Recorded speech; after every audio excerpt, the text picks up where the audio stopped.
हाँ जी। Introduction to partnership accounts वाले chapter में अपना टॉपिक नंबर 4 है profit and loss appropriation account. But profit and loss appropriation account को डिस्कस करने से पहले कुछ बेसिक बातें जो आपके दिमाग में बिल्कुल क्लियर होनी चाहिए, वो आपके साथ पहले डिस्कस कर लेते हैं। देखिए, 11th क्लास में आप लोगों ने ट्रेडिंग अकाउंट बनाया। सोल प्रोप्राइटर के फाइनल अकाउंट्स में आपने ट्रेडिंग अकाउंट बनाया जिसमें आपने डेबिट साइड में लिखी कॉस्ट ऑफ गुड सोल्ड, बिके हुए माल की लागत, क्रेडिट साइड में लिखी नेट सेल्स। अब यहाँ मैं पूरा खाता नहीं बना रहा, मैं जो डायरेक्ट बातें हैं वो आपसे कर रहा हूँ। तो जो ट्रेडिंग अकाउंट का जो रिजल्ट होता है वो या तो ग्रॉस प्रॉफिट होता है या ग्रॉस लॉस होता है, जो कि next account profit and loss account में ट्रांसफर हो जाता है। अब देखिए, अगर आपके पास ग्रॉस प्रॉफिट आता है ट्रेडिंग अकाउंट में तो एंट्री बनती है trading account debit to P and L. Trading account debit to P and L, gross profit आ गया। अब ये जो ग्रॉस प्रॉफिट है trading to P and L entry बनी, तो पी एंड एल के पॉइंट ऑफ व्यू से सोचो तो बाय ट्रेडिंग अकाउंट एंट्री बनेगी। तो जो ग्रॉस प्रॉफिट है वो पी एंड एल के क्रेडिट साइड में चला जाता है। इसी तरीके से अगर आपका trading account net loss show कर रहा है, तो नेट लॉस शो कर रहा है तो एंट्री बन रही है P and L account debit to trading account. तो ये पी एंड एल अकाउंट के डेबिट साइड में चली जाएगी क्योंकि एंट्री बन रही है P and L account debit to trading account. तो अगर ग्रॉस प्रॉफिट है तो यहां आ गया और ग्रॉस लॉस है तो यहां आ गया। ये आप 11th क्लास में पढ़ के आए हैं। आगे पी एंड एल अकाउंट में जो भी बाकी के इनडायरेक्ट खर्चे हैं वो डेबिट किए जाते हैं, और अगर कोई इनडायरेक्ट इनकम है तो वो क्रेडिट की जाती है। और उसके बाद जो पी एंड एल अकाउंट हमारा रिजल्ट शो करता है वो होता है नेट प्रॉफिट या नेट लॉस, जो आप 11th क्लास तक सोल प्रोपराइटर के कैपिटल अकाउंट में ट्रांसफर करते थे। आप लिखते थे टू कैपिटल अकाउंट, या लॉस होता था तो लिखते थे बाय कैपिटल अकाउंट, और आपकी बात यहीं पर कंप्लीट हो जाती थी। क्योंकि नेट प्रॉफिट या नेट लॉस बैलेंस शीट में जो ओनर होता था सोल प्रोपराइटर, उसकी कैपिटल में ऐड हो जाते था नेट प्रॉफिट, या लॉस होता था तो लेस कर दिया जाता था। बट ध्यान दीजिए कि हम बात कर रहे हैं पार्टनरशिप की। यहां पर कोई एक ओनर तो है नहीं कि जो भी नेट प्रॉफिट आया वो सारा का सारा उसका। यहां पर एक से ज्यादा ओनर हैं। तो ये जो नेट प्रॉफिट जो आया है, ये बाकी पार्टनर्स में सभी में किस तरीके से बांटा गया, किसको कितना दिया गया, ये बताने के लिए एक स्पेशल अकाउंट और खोला जाएगा जिसका नाम है profit and loss appropriation account. ये इसी अकाउंट का एक्सटेंशन है, ये बताने के लिए कि नेट प्रॉफिट या नेट लॉस पार्टनर्स में कैसे बांटा गया। तो ध्यान दीजिए, यहां जो नेट प्रॉफिट आया वो P and L appropriation account के क्रेडिट साइड में लिखा जाएगा, क्योंकि एंट्री बन रही है P and L account debit to P and L appropriation account. तो P and L appropriation account के पॉइंट ऑफ व्यू से हो जाएगी by P and L account. और इसी तरीके से प्रॉफिट एंड लॉस अकाउंट अगर नेट लॉस शो कर रहा है तो ये net loss P and L appropriation account के डेबिट साइड से शुरू किया जाएगा। तो उम्मीद है यहां तक की बात आपको क्लियर होगी। आगे देखिए, देखिए जी, profit and loss appropriation account और पार्टनर्स कैपिटल अकाउंट, ये दो अकाउंट अपन इस चैप्टर में डिस्कस करने वाले हैं, जो आगे भी, आगे जो पार्टनरशिप की सीरीज है, जो बाकी के 3 चैप्टर्स हैं उसमें भी काम आएंगे। तो यहां ध्यान दीजिए कि P and L appropriation account के डेबिट साइड की जो शुरुआत होती है, अगर लॉस है तो नेट लॉस से होगी, और अगर प्रॉफिट है तो नेट प्रॉफिट क्रेडिट साइड से शुरू होगा। यहां पर आप पार्टनर को जो कुछ भी दे रहे हैं, सैलरी, कमीशन, प्रॉफिट का हिस्सा, वो लिखेंगे। और अगर पार्टनर से कुछ ले रहे हैं, for example interest on drawings उससे ले रहे हैं, तो अपन यहां पर लिखेंगे। जो भी बातें मैं आपसे कर रहा हूं अभी डिटेल में डिस्कस करेंगे। अब पार्टनर का कैपिटल अकाउंट, जो कुछ भी आप पार्टनर से लेंगे वो उसके कैपिटल अकाउंट में यहां पर डेबिट साइड में शो होगी, और जो कुछ भी आप पार्टनर को देंगे वो पार्टनर के कैपिटल अकाउंट में क्रेडिट हो जाएगी। तो ध्यान दीजिएगा, profit and loss appropriation account के डेबिट का संबंध पार्टनर्स कैपिटल अकाउंट के क्रेडिट साइड से है, और P and L appropriation account के क्रेडिट साइड का जो संबंध है पार्टनर्स कैपिटल अकाउंट के डेबिट साइड में। मैं आज पूरा फोकस इस पर रखूंगा। नेक्स्ट क्लास में हम पार्टनर्स के कैपिटल अकाउंट डिस्कस करेंगे, और उसके अगली क्लास में हम जर्नल एंट्रीज इनसे रिलेटेड डिस्कस करेंगे। तो जी शुरू करते हैं। टॉपिक है आज का अपना distribution of profit among partners, कि भाई पार्टनर्स में प्रॉफिट किस तरीके से बांटा जाएगा, जिसके लिए हम बनाएंगे profit and loss appropriation account, लाभ हानि नियोजन खाता, लाभों का बंटवारा करने वाला खाता। कहते हैं after having determined the net profit और net loss by the profit and loss account, net profit या नेट लॉस P&L अकाउंट से पता लगाने के बाद profit and loss appropriation account is prepared, profit and loss appropriation account बनाया जाता है to show appropriation of net profit और नेट लॉस, ताकि ये बताया जा सके कि जो P&L ने नेट प्रॉफिट दिया है उसको पार्टनर्स में किस तरीके से बांटा गया है। आगे कहते हैं the profit is distributed among partners as per provisions of the partnership deed, जो भी नेट प्रॉफिट P&L ने बताया है हमें, वो नेट प्रॉफिट पार्टनर्स में बांटा जाएगा as per partnership deed, deed में जो समझौता उन्होंने कर रखा है उसी के अकॉर्डिंग सारा डिस्ट्रीब्यूशन होगा, जो पहले से ही तय है। और अगर पहले से तय नहीं है तो पार्टनरशिप एक्ट के रूल रेगुलेशंस फॉलो किए जाएंगे। आगे कहते हैं profit and loss appropriation account is an extension of P&L account. अभी थोड़ी देर पहले बताया कि P&L एप्रोप्रिएशन अकाउंट P&L का ही एक्सटेंशन है। ये एक नॉमिनल नेचर का अकाउंट है। अगर आप इसकी नेचर की बात करें तो नॉमिनल नेचर का है, क्योंकि ये सिर्फ ये बताता है फर्म को कि पार्टनर्स को क्या दिया जा रहा है प्रॉफिट में से और पार्टनर से क्या लिया जा रहा है। तो ये एक्सपेंसेस और इनकम की बात करता है पार्टनर्स की, तो ये हो जाएगा एक नॉमिनल नेचर का अकाउंट। कहते हैं it is credited, it is means profit and loss appropriation account is credited with net profit, net profit से क्रेडिट किया जाएगा। और पार्टनर्स से अगर कुछ लिया जा रहा है, for example interest on drawings, तो क्रेडिट किया जाएगा इंटरेस्ट ऑन ड्राइंग से। ये खाता डेबिट किया जाएगा किससे, सबसे अगर शुरुआत में अगर नेट लॉस है तो उससे किया जाएगा, अगर नेट लॉस नहीं है तो इंटरेस्ट ऑन कैपिटल दे दीजिए अगर डीड में लिखा है तो, पार्टनर्स को सैलरी दे दीजिए, कमीशन दे दीजिए अगर डीड में लिखा है तो, और रिजर्व्स में कुछ पैसा ट्रांसफर करने के लिए अगर डीड में कहा गया है तो वो पैसा रिजर्व्स में ट्रांसफर करके फर्म में ही रखा जाएगा। सारे काम करने के बाद बैलेंस अगर कुछ प्रॉफिट बचता है तो वो पार्टनर्स में बांट दिया जाएगा in their profit sharing ratio, जो भी प्रॉफिट शेयरिंग रेशो डीड में डिसाइडेड है उसके अकॉर्डिंग बांट दिया जाएगा। और अगर डीड में कुछ नहीं लिखा हुआ या डीड है ही नहीं तो ये प्रॉफिट इक्वली बांट दिया जाएगा सभी पार्टनर्स में। आगे कहते हैं कि जो फॉर्मेट है profit and loss appropriation account का वो क्या है, किस तरीके से बनाया जाता है, देखते हैं उसको। देखिए जी, profit and loss appropriation account, ये इसका प्रॉपर फॉर्मेट है, ये क्रेडिट साइड है, ये डेबिट साइड है। सबसे पहले तो हम ये मान के चलते हैं कि फर्म ने प्रॉफिट ही कमाया है, तो प्रॉफिट P&L अकाउंट से आ गया, यहाँ P&L अकाउंट से नेट प्रॉफिट आप ले आए। उसके बाद अगर डीड ने कहा है कि पार्टनर्स की ड्राइंग्स पर इंटरेस्ट लिया जाएगा तो पार्टनर्स से इंटरेस्ट ले लीजिए और आउटर कॉलम में बता दीजिए। ये सिचुएशन तब आएगी जब फर्म में लॉस है, तो अभी इसको आप एक बार के लिए इग्नोर कीजिए, ध्यान दीजिए क्रेडिट में सिर्फ दो आइटम आए, प्रॉफिट से शुरुआत करी और इंटरेस्ट ऑन ड्राइंग से। यहाँ आइए, यहाँ पर भी लॉस को अगर है P&L लॉस बता रहा है तो यहाँ से शुरुआत होगी, फिर इसको छोड़िए, आगे देखिए। अगर पार्टनर्स को इंटरेस्ट ऑन कैपिटल दिया जा रहा है तो पार्टनर्स को कितना इंटरेस्ट ऑन कैपिटल दिया जा रहा है, किस रेट पर दिया जा रहा है, वो देकर के आउटर कॉलम में टोटल लिख देंगे। पार्टनर्स को अगर सैलरी दी जा रही है तो किस पार्टनर को कितनी सैलरी दी जा रही है वो लिख करके टोटल बाहर लिख देंगे। कमीशन दिया जा रहा है तो कितना कितना कमीशन है कैलकुलेट करके टोटल बाहर लिख देंगे।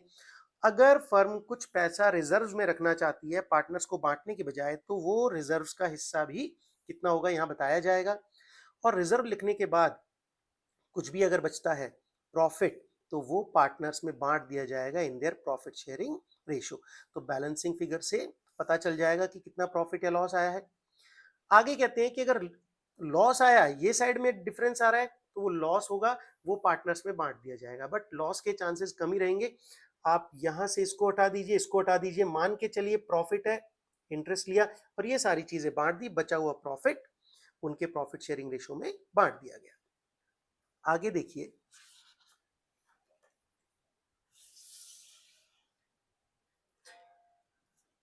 देखिए जी कुछ इंपॉर्टेंट बातें हैं जो आपको बाकी बातों के अलावा भी ध्यान रखनी है। वो क्या है, कहते हैं अगर नेट प्रॉफिट दिया हुआ है आफ्टर चार्जिंग, मतलब घटाने के बाद, any item of appropriation, then such item is not shown in profit and loss appropriation account. भाई मान के चलिए आपको P and L appropriation account के डेबिट साइड में सैलरी दिखानी थी, पर जो नेट प्रॉफिट आपको पी एंड एल ने दिया वो पहले से ही सैलरी घटा करके दिया हुआ है, सैलरी पहले से ही उसमें घटी हुई है, तो आपको दोबारा से उसे पी एंड एल एप्रोप्रिएशन में नहीं दिखाना है, उसे सीधे पार्टनर्स के कैपिटल या करंट अकाउंट में डाल दीजिए। अब कैपिटल अकाउंट तो आपने पढ़ा है, करंट अकाउंट ये समझ लीजिए अभी के लिए तो कि कैपिटल अकाउंट का ही छोटा भाई है, दोनों सेम तरीके से ट्रीट करते हैं, बाकी अगली क्लास में इनका डिफरेंस पता चल जाएगा। तो ध्यान दीजिए, कोई आइटम पहले से ही घटा हुआ है तो P and L appropriation account में नहीं दिखाना है, सिर्फ और सिर्फ कैपिटल या करंट अकाउंट में दिखाना है। आगे कहते हैं अगर नेट प्रॉफिट दिया हुआ है कुछ भी घटाने से पहले, एप्रोप्रिएशन का कोई भी आइटम घटाने से पहले दिया हुआ है, तो अब उन आइटम्स को आप पी एंड एल एप्रोप्रिएशन में भी दिखाएंगे और पार्टनर्स के कैपिटल या करंट अकाउंट में भी दिखाएंगे, दोनों जगह दिखाएंगे। आगे कहते हैं कि कुछ आइटम जो है वो चार्ज है, चार्ज ऑन प्रॉफिट्स का मतलब है वो P and L appropriation account का हिस्सा नहीं है, वो पी एंड एल अकाउंट का हिस्सा है, तो उन्हें वहां दिखाना चाहिए था, पर अगर आपने नहीं दिखाया तो उनको प्रॉफिट में से पहले ही एडजस्ट कर लीजिएगा। जैसे मैनेजर का कमीशन, मैनेजर का कमीशन, अब मैनेजर कोई पार्टनर तो है नहीं जो उसको P and L appropriation account से हिस्सा मिलेगा। P and L appropriation account सिर्फ और सिर्फ पार्टनर्स का खाता है, उसमें से जो कुछ भी मिलेगा, जो कुछ भी लिया जाएगा वो पार्टनर्स के लिए है, तो मैनेजर कोई पार्टनर तो है नहीं, तो मैनेजर का कमीशन पी एंड एल का आइटम है, ना कि पी एंड एल एप्रोप्रिएशन का, तो ये चार्ज है। Interest on partners loan, partner ने अगर फर्म को लोन दिया है तो ये भी एक चार्ज माना जाएगा, इसके बारे में ध्यान से सुनो। देखो पार्टनर के लोन का इंटरेस्ट जो है वो चार्ज क्यों माना जाएगा, सोच के देखो, आप बैंक से लोन लेते, पार्टनर से ना लेते, तो बैंक को जो ब्याज आप चुकाते वो तो एक खर्चा माना जाता फर्म का और पी एंड एल में दिखाते। तो आप सेम ट्रीटमेंट करो पार्टनर के लोन का कि अगर पार्टनर ने बोला कि बैंक को ब्याज देते वो ब्याज मुझे दे देना, तो पार्टनर ने अगर कोई लोन दिया है फर्म को तो उसके ऊपर जो ब्याज बनता है वो भी चार्ज माना जाएगा, ध्यान रखिएगा। रेंट ऑफ बिल्डिंग, देखो बिल्डिंग किसी की भी हो, पार्टनर की है या किसी और की है, किसी आउटसाइडर की है, आपने रेंट पर ले रखी है, तो बिल्डिंग का किराया एक चार्ज है जो कि पी एंड एल में जाना चाहिए, ना कि पी एंड एल एप्रोप्रिएशन में। तो ये कुछ आइटम है, इनके अलावा आप और भी देख सकते हैं कि जो कि चार्ज माने जाते हैं, पी एंड एल अकाउंट में आएंगे, पी एंड एल एप्रोप्रिएशन में नहीं आएंगे। अब इनसे रिलेटेड एक बेसिक सा क्वेश्चन देख लेते हैं। क्या है क्वेश्चन, देखिए। Ajay and Vijay started a partnership business on 1 अप्रैल 2025। उन्होंने बिजनेस शुरू किया 1 अप्रैल 2025 को। Their capital contribution were ₹2 lakh and ₹3 lakh respectively. 2 lakh रुपए तो किसने लगाए, अजय ने, और विजय ने कितने लगाए, 3 लाख रुपए लगाए कैपिटल के, और फर्म इन्होंने शुरू करी। कहते थे पार्टनरशिप डीड प्रोवाइडेड, डीड में क्या लिखा हुआ है, इंटरेस्ट ऑन कैपिटल दिया जाएगा 10% पर एनम से, सालाना 10% के इंटरेस्ट रेट से इंटरेस्ट ऑन कैपिटल दिया जाएगा। Ajay to get a salary of 2000 per month, Ajay को 2000 रुपए पर मंथ सैलरी मिलेगी, तो पूरे साल की सैलरी इसकी हो जाएगी 24,000, 2000 इंटू 12 24,000। कहते हैं विजय को सैलरी दी जाएगी 36,000 पर एनम, इसकी सैलरी सालाना है, तो मंथ वाली को एनुअल में कन्वर्ट करेंगे अपन। Interest on drawings amounted to ₹2,000 for Ajay and 3,000 for Vijay. Interest on drawing इन्होंने ऑलरेडी कैलकुलेट करके दे रखी है कि अजय से लेना है 2,000 रुपए इंटरेस्ट और विजय से लेना है 3,000 रुपए interest. Profits are to be shared in the ratio of 3:2, जो भी प्रॉफिट बचेंगे इन सब के बाद वो 3:2 में बांटे जाएंगे। आगे कहते हैं during the year drawings of Ajay and Vijay amounted to ₹30,000 and 40,000 respectively. ध्यान दीजिएगा, इंटरेस्ट ऑन ड्रॉइंग्स फर्म की इनकम है, पर ड्रॉइंग्स जो है वो पार्टनर्स की कैपिटल को घटाता है, तो ड्रॉइंग्स अगर होगी तो वो पार्टनर्स के कैपिटल अकाउंट में शो की जाएगी, पी एंड एल एप्रोप्रिएशन में नहीं। पी एंड एल एप्रोप्रिएशन में सिर्फ इंटरेस्ट ऑन ड्रॉइंग्स आएगा। आगे कहते हैं कि इन सभी को एडजस्ट करने से पहले before making above appropriations are 2,45,000, profit 2,45,000 है। बिना किसी तरह का एडजस्टमेंट किए बिना आपको P&L एप्रोप्रिएशन अकाउंट बनाना है। तो देखिए आपको बोला है कि नेट प्रॉफिट जो है वो है 2,45,000। तो देखिए यहाँ शुरुआत करी अपन ने प्रॉफिट की 2,45,000 से, ठीक है।